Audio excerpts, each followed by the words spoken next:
ئەوەی من وەکو مامۆستایەک لە سنووری پەروەردەی ڕەواندۆز نیگەرانی خۆم دەرەبڕم لەوەی کە ئەو کۆمەڵە قوتابیانەی نزیکەی بە 1000 قوتابی لە بۆ بەشداری پێکردنی کلیپێکی هونەرمەندێک بەڕاستی شتێکی زۆر ناخۆشە لە بۆ پەروەردە، چونکە ئەوە شمولی پەروەردە ناکە بەبێ ئاگایی بەڕێوەبەرەکانیش. زۆر لە بەڕێوەبەرەکان ئاگان لێ نەبوو و نەشازانیە بۆ چییە، تەنها لەلایەن بەڕێوەبەری پەروەردە ئاگادار کراینەوە کۆمەڵی قوتابیمان پێویستە لە بۆ چالاکی، بەڵام بەداخەوە بۆ چالاکیش نەبووە، بۆ دەرهێنانی کلیپێک بووە بۆ هونەرمەندێک.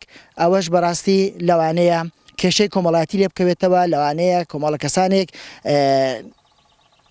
تووشی گرفتێک ببن یا قوتابی تووشی گرفتێک ببێ بەوەی کە خۆی دەبینێتەوە لەم کلیپە بەبێ ئاگایی کە کرایە. بەڕاستی زۆر ناخۆشە، بە ئەسەفەوە ئەڵێم لەبەری کەرتی پەروەردە باشتر بکرێت، گرنگی بە زانست و زانیاری بدرێت، قوتابیان بەبێ ئاگایی کە سوکاریان ئەبرێن لە بۆ بەکارهێنانی کلیپ و با بڵێن شتی هونەری. بەناوی خوای گەورە پێشەچی بە خێراتنێکی گەرمەکەین.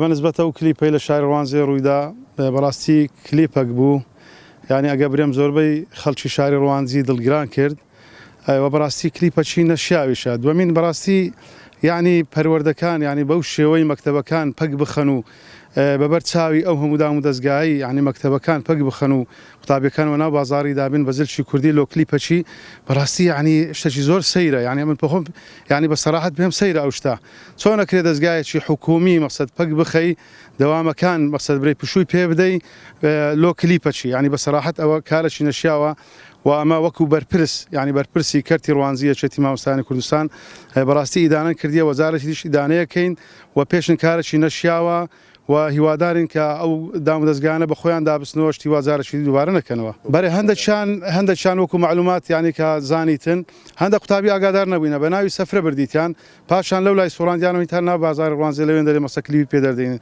ینی بەڕاستی خۆی لە خۆیدا کارێکی زۆر نەشیاوە. هیوادارم کە ئەو دام و دەستگانە بە تایبەتی پەروەردە ینی بە سەراحەت بێتە سەخت، ینی بە خۆی دابچیتەوە، ینی شتیوانە نەگونجاوە.